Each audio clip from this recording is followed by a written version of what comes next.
এই শাবান মাসের একটা বিশেষ রজনী আছে। এই রজনীটার নাম বা এই রাতটার নাম বলা হয়, আরবিতে বলা হয় লাইলাতুল মিন নিসফি শাবান,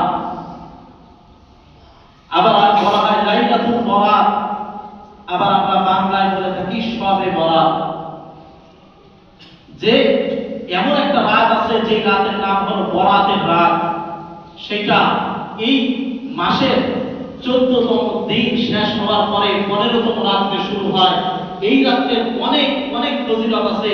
যদি কোনো ব্যক্তি এই রাতে উঠে আল্লাহ রাব্বুল আলামিনের দরবারে ইবাদত বন্দেগী করার পরে যদি আল্লাহ তাআলার কাছে যদি সে কোনো কিছু চায়, আল্লাহ রাব্বুল আলামিন ওই ব্যক্তি ওই হাতকে ফেরত দেন না। সুবহানাল্লাহ। আমাদের কি প্রয়োজন, দুনিয়ার কি প্রয়োজন, আখিরাতের কি প্রয়োজন, সমস্ত কিছুর প্রয়োজন আল্লাহ রাব্বুল আলামিন মিটাবার জন্য, প্রত্যেকটা মানুষকে দেওয়ার জন্য আল্লাহ রাব্বুল আলামিন প্রস্তুত আছেন। কিন্তু আজকে আমি আপনি নেওয়ার জন্য প্রস্তুত নয়। আমি আপনি আজকে আল্লাহর কাছে চাইতে পারি না, আমি আজকে আল্লাহ রাব্বুল আলামিনের কাছে চাই না, বিধায় পাই না। কোন দিনের কি ফজিলত, কোন দিন কতটা গুরুত্বপূর্ণ, কোরআন হাদিসে কোন দিনের বেশি ফজিলত সম্পর্কে এসেছে, আজকে এই সমস্ত দিনগুলো আমি আপনি ভেবে ভেবে আজকে আমার আপনার সামনের দিকে অগ্রসর হওয়া দরকার।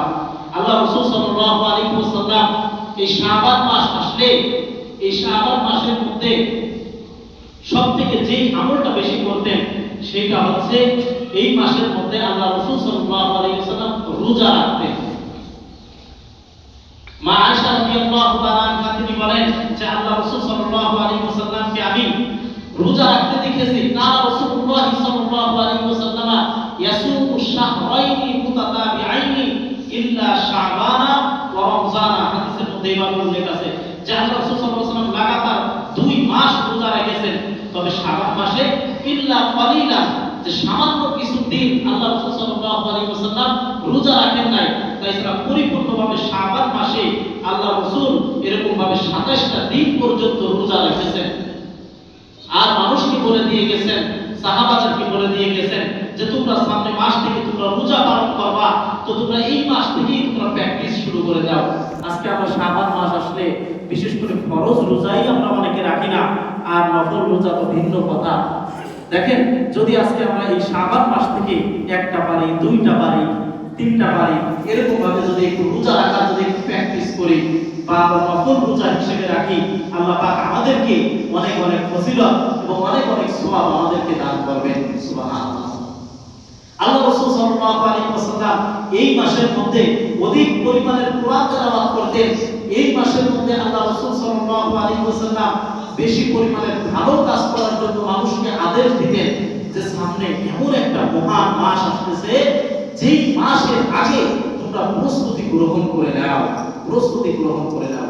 আজকে একটা বিষয় আপনারা ভেবে দেখুন যে আগামী মাসটা হবে রমজান মাস। এই মাসের এত ফজিলত, এত গুরুত্ব কি জন্য হয়েছে? আল্লাহ রাব্বুল আলামিন এই মাসে কুরআন নাযিল করেছেন। এই মাসের একটা সওয়াবের বদৌলতে আল্লাহ পাক প্রত্যেকটা মানুষকে 70টা সওয়াব দান করে থাকেন। তো বিদায় এই মাসটা আসার আগে প্রত্যেকটা মানুষকে আল্লাহ রাব্বুল আলামিন এরকম ভাবে হুকুম করতেছেন যে তোমরা পূত পবিত্র হয়ে নাও, তোমরা প্রত্যেকটা আমলের গতি তোমরা একটু বৃদ্ধি করে দাও। সারাটা বছর তোমরা যত আমল করেছো, এই শাবান মাস শুরু হয়েছে, তোমরা এখন থেকে অন্তত রোজা রাখো। যারা 5 ওয়াক্ত নামাজ ঠিকমতো পড়ো না, তারা 5 ওয়াক্ত নামাজকে শুরু করে দাও। যারা জামাতে নামাজ পড়ো না, আজকে থেকে জামাতে নামাজ পড়ার একটু গুরুত্ব তোমরা বাড়িয়ে দাও। তোমরা এরকম ভাবে যারা কোরআন তেলাওয়াত করো না, এই মাস থেকে তোমরা একটু কোরআন তেলাওয়াতের গতি একটু বৃদ্ধি করে দাও।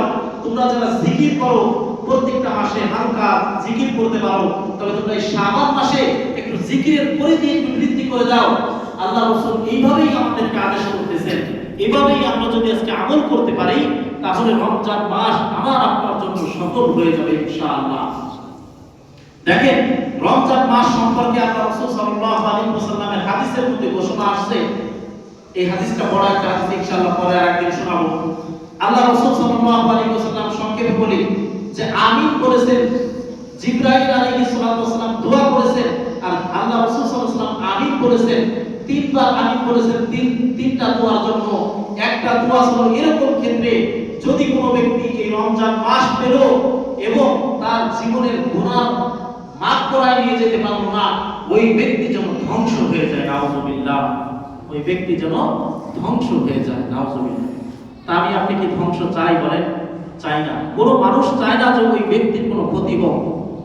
কোনো ব্যক্তি চায় না যে আমার একটু ক্ষতি হোক। কোনো ব্যক্তি, যে ব্যক্তি ধনাঢ্য ব্যক্তি, ওই ব্যক্তি চায় না যে আমার কয়েক লক্ষ টাকা এরকম ভাবে লোকসান হয়ে যাক।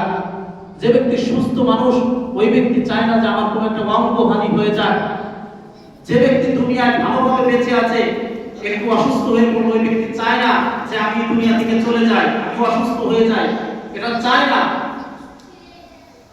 তা ঠিক ওরকম ভাবে রমজান মাস সামনে আসতেছে, অনেক বড় গুরুত্ব এবং ফজিলতের মাস। এই মাসে যদি আমরা গুনাহ মাফ করায় যদি না নিয়ে যেতে পারি, তাহলে তো আমি আপনি ধ্বংস হয়ে যাব, আমি আপনি তো গোমরাহ হয়ে যাব। তো কাজেই ওই মাসটা আসার আগে যদি আমরা একটু প্রস্তুতি গ্রহণ করি, যদি আমরা একটু ইবাদত বন্দেগীর পরিধিগুলো যদি একটু বাড়িয়ে দিতে থাকি, তাহলে অবশ্যই অবশ্যই আমি আপনি রমজান মাসে আল্লাহ তাআলার কাছ থেকে আমাদের গুনাহগুলোকে অবশ্যই মাফ করে নিয়ে যেতে পারবো। আল্লাহ তাআলা আমাকে আপনাকে এই গুনাহগুলো মাফ করায় নিয়ে যাওয়ার মতো তৌফিক যেন দান করেন, আমিন। দেখেন, বিশেষ করে এই মাসের মধ্যে, এই শাবান মাসের মধ্যে যে কোনো দিন আপনি রোজা রাখতে পারেন।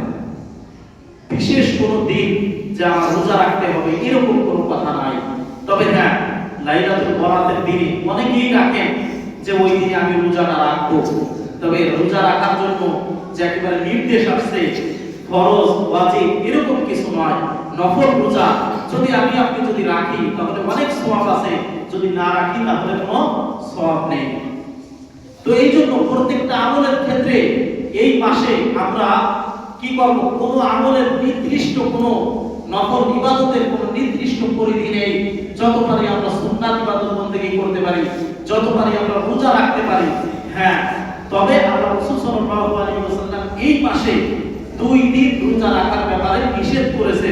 কাদের ব্যাপারে বলতেছি দেখেন, এই মাসের একেবারে শেষের যে 2 দিন আছে, 29 এবং 30 তারিখ শাবান মাসের, এই 2 দিনকে বলা হয় যে এই 2 দিন রোজা রাখা মানুষের পর আল্লাহ রাসূল সাল্লাল্লাহু আলাইহি ওয়াসাল্লাম নিষেধ করেছেন।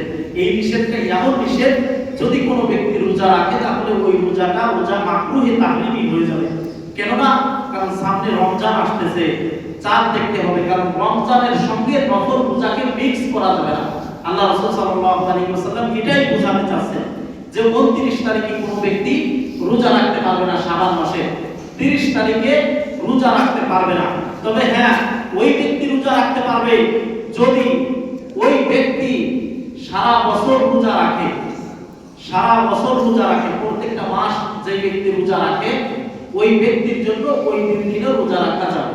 তবে আমরা যারা স্বাভাবিকভাবে, আমরা যারা এরকম ভাবে 12 মাস রোজা রাখতে পারি না, মানে নিষিদ্ধ দিন সংখ্যা, বছরে তো 5 দিন রোজা রাখা হারাম, ওই 5 দিন বাদে যদি কোনো ব্যক্তি সারা বছর রোজা রাখে, এরকম যদি কোনো ব্যক্তি যদি থাকে, তাহলে তার জন্য ওই 2 দিনও রোজা রাখা যাবে। তাছাড়া অন্য কোনো ব্যক্তির জন্য ওই 2 দিন রোজা রাখা যাবে না। এটা খুব ভালো করে মনে রাখবেন। দেখেন, যদি কোনো ব্যক্তি সারা বছর রোজা রাখে, ওই ব্যক্তির জন্য একটা সওয়াব আছে। আল্লাহ রাসূল সাল্লাল্লাহু আলাইহি ওয়াসাল্লাম বলেছেন যে ওই ব্যক্তির জন্য আমার রায়্যান নামক জান্নাতকে আমি ওই ব্যক্তির জন্য একেবারে লিপিবদ্ধ করে দিই। সুবহানাল্লাহ। একটা হাদিসের মধ্যে এরকম ভাবে উল্লেখ আছে। তো কাজে যদি আমরা চেষ্টা করি, তাহলে আমার আপনার মাধ্যমে সবই সম্ভব। এই মাসে যে ইবাদত বন্দেগীর কথাগুলো বলা হয়েছে, আমরা যদি প্রত্যেকটা মানুষ যদি আমাদের স্ব স্থান থেকে যদি আমরা একটু চেষ্টা করি, শাবান মাস প্রস্তুতি গ্রহণের মাস। শাবান মাস হলো আমার আপনার আমলের পরিধিকে একটু বাড়িয়ে দেওয়ার মাস। শাবান মাসটা হলো কোরআন তেলাওয়াতের মাস। শাবান মাস হলো জিকির আজকারের মাস। শাবান মাস হলো নফল ইবাদত বন্দেগী করার মাস। শাবান মাস হলো এরকম ভাবে নফল রোজা রাখার মাস। যদি আমরা একটু চেষ্টা করি তাহলে সবই সম্ভব।